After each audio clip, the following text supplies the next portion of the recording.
Olá para você que está me vendo, eu sou Gambit Cavalcante e hoje a gente vai falar sobre A Órfã 2, O Início.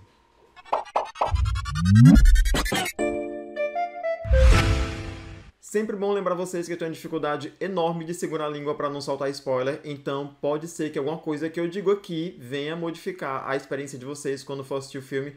Eu vou me esforçar ao máximo para dizer o mínimo possível, então se por acaso eu der algum spoiler, deixa um aviso aí na thumb. Se na thumb estiver avisando que não tem spoiler nenhum, então porque correu tudo bem. Alguém pediu por uma sequência desse filme? Não. Precisava? Não. Mas a sequência de A Órfã veio mais de 10 anos depois do lançamento do primeiro filme e a gente foi ver. Por quê? Porque sim, Zequinha. Pra quem gosta de reclamar de remake, não é de hoje que Hollywood gosta de reciclar ideias. Só no último ano a gente viu aí o retorno de Matrix, Os Caça-Fantasmas, O Predador, inclusive esse eu não vi ainda. Netflix relançou o Massacre da Serra Elétrica e agora em outubro vai ter mais uma vez o Halloween, além de Abracadabra, Matilda. Sabe aquele Nasce uma Estrela, o filme que deu Oscar para Lady Gaga? Bom, ele é de 2018 e já era a quinta versão desse mesmo filme. Então isso não é mesmo novidade, vez por outra a gente vai rever aí coisas que já foram sucesso no passado. Eu só não entendi por que Hollywood resolveu mirar num filme como A Órfã, uma vez que o filme nem fez muito sucesso quando foi para os cinemas, ele teve uma bilheteria ínfima, pífia, quase dizer, sendo que ele começou a repercutir mais quando saiu para home video, né, quando as pessoas começaram a ver em casa. Foi um filme que repercutiu muito mais pelo plot twist, né, do que pela qualidade da trama ou do desenvolvimento da história, enfim. O primeiro filme de A Órfã, ele já não era lá um filme tão espetacular e exigia um bocado da nossa suspensão de descrença para poder acreditar em tudo que estava acontecendo lá, né? Acho que a grande sacada desse primeiro filme foi, na verdade, o plot twist do final, que foi revelar qual era a identidade real da criança que atormentava a família que adotou ela. Tendo isso em mente, a gente fica pensando se o principal plot twist do primeiro filme a gente já sabia, né? Já não tinha mais o que revelar. O que esse segundo filme poderia trazer de novidade pra gente? Bom, é preciso dizer que se no primeiro filme a gente tinha que abusar um pouquinho da nossa suspensão de descrença, nesse segundo a gente tem que fazer muita força para acreditar em tudo que está se passando na tela.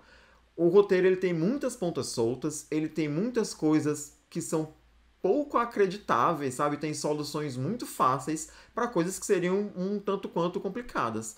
É impossível a gente não pensar na falta de burocracia que se dá ali logo no início da trama, quando a Esther resolve se transformar em Esther, né? Eu não sei se vocês já sabem da trama de Orphan 2, mas ele é um prequel do primeiro filme, uma vez que o final do primeiro filme não deixa aí muita brecha para acontecer mais alguma coisa, né? Mas enfim, esse se pretende contar a origem da Esther, muito embora ele não passe por essa origem. No começo do filme, a Esther já tem uma história pregressa, ela já começa presa por ter cometido assassinatos da família de onde ela se originou. Então não é bem, é uma história de origem que não é bem a origem, né? Esse filme conta como a Esther saiu da instituição psicológica onde ela estava internada e acaba vindo para os Estados Unidos tentar enganar uma outra família. Outra coisa que é um pouco preocupante são as feições da atriz, uma vez que no primeiro filme ela ainda tinha 11 anos e ela interpretava uma mulher que se passava por uma criança de 7 anos, se eu não me engano. Nesse filme ela se passa por uma criança que tem 9 anos. Olha, na verdade é justamente o contrário disso. No primeiro filme ela simula uma criança que tem 9 anos e nesse filme ela simula uma criança que tem 7 anos. Eu troquei os dois porque sou essa pessoa que confunde as coisas, eu troco o nome, eu troco data, eu troco o número, mas vim aqui fazer essa correção para vocês porque eu só percebi que disse errado na edição. Tá feita a errata, segue o vídeo.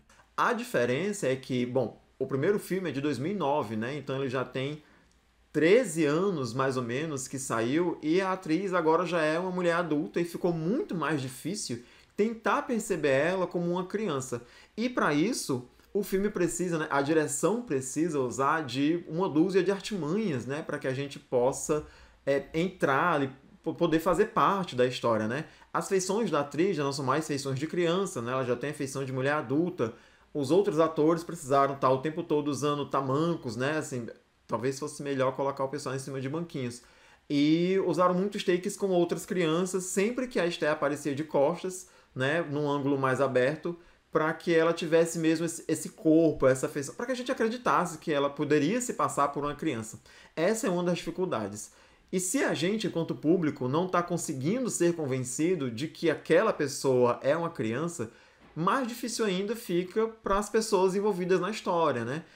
A história acompanha ali uma família, um casal e um filho, que tiveram uma filha desaparecida uns 4 anos atrás, quando ela tinha 3 para 4 anos, e aí a Esté se passa por essa criança para poder entrar na casa da família. Então é muito complicado para quem está vendo poder embarcar nessa história, né? Mas também é muito provável que o filme se dê conta disso e ele tenta o tempo todo, ou pelo menos para mim pareceu isso, né? Não é um filme que se leva muito a sério, sabe? Ele ri de si mesmo e ele fica o tempo todo dando pistas de que as pessoas não estão muito bem convencidas, né? De que elas estão um pouco ali desconfiadas. A não ser o pai da família ali, o cara, né? Porque ele fica tão inebriado por ter reencontrado a filha que estava desaparecida há 4 anos, que talvez para ele o mais importante é que a criança estivesse lá, independente de qualquer coisa errada que ela fizesse, que desse a entender que ela não era filha dele. Não obstante isso, o filme também tem uns errinhos de continuidade que nem sei se são errinhos, né? Porque são tão perceptíveis que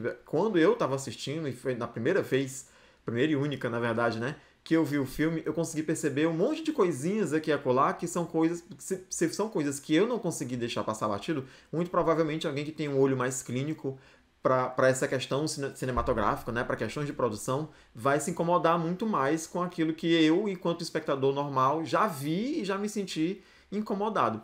É um filme com muitos problemas. De maneira geral, eu não classificaria A Órfã 2 como um filme de terror que acho que é o propósito para o qual ele se pretende.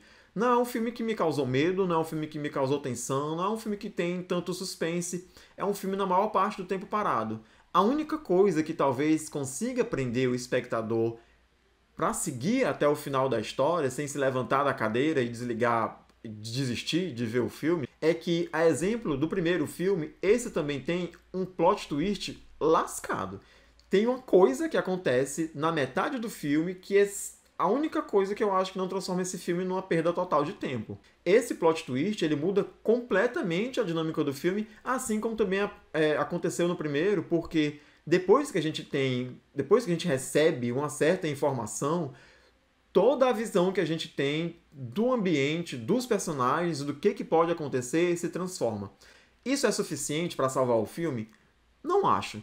Mas também é o suficiente para não fazer do filme um fiasco completo.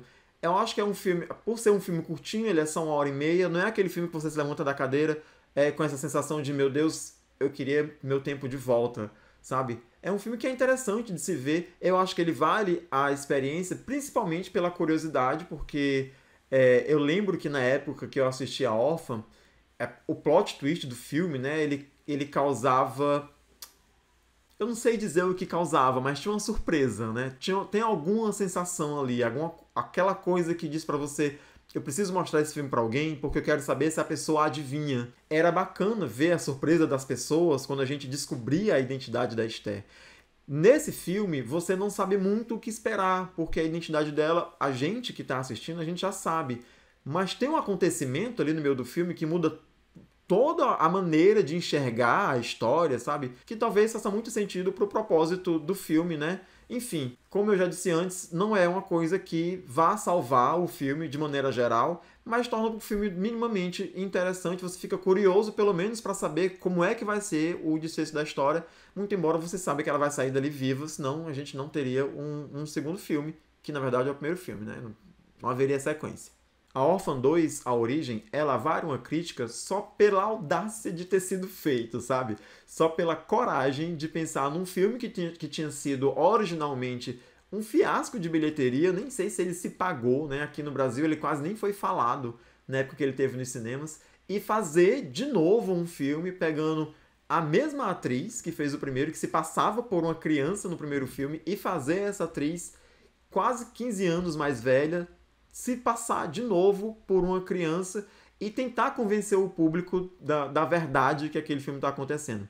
O filme é meio galhofado, ele me lembrou um pouco o que faziam ali com A Hora do Pesadelo, já no finalzinho dos anos 80, quando ele já ia para o quarto, quinto filme, e o filme se tornou uma caricatura de si mesmo, era muito mais engraçado do que de terror, você não sentia medo, né? O Fred Krueger acabou se tornando um vilão um tanto quanto avacalhado, né? E não é bem o que acontece com a Esther nesse filme, Mas a audácia, a existência desse filme, por si só, ele já vale a vontade de que a gente assista. Se você quiser assistir, fica por sua conta e risco. Não é bem uma recomendação que eu faço, mas eu também não acho que seja o tempo perdido. Eu acho que o filme vale a pena você ver se você for assistir ele com o mesmo espírito que você foi ver o primeiro. Ou seja, sem muitas expectativas. Não precisava ter sido feito, ninguém pediu, mas tá aí e fica aí para quem quiser dar essa conferida. Eu vou ficando por aqui. Essa era a conversa que eu queria ter com vocês hoje e, por favor, me diga aqui nos comentários se vocês já assistiram o filme, se tem pelo menos a curiosidade de ver e, se for o caso de vocês terem assistido, o que vocês acharam do filme, como é que vocês saíram da sala de cinema, né? Como é que foi essa experiência de vocês. Não se esqueçam de deixar a sua curtida aqui nesse vídeo. Por favor, se inscrevam no canal se você não for inscrito e não vá embora ainda. Vão aparecer aqui mais 2 sugestões de vídeos para você continuar comigo por mais um tempo. A gente se vê no próximo vídeo. Tchau, tchau.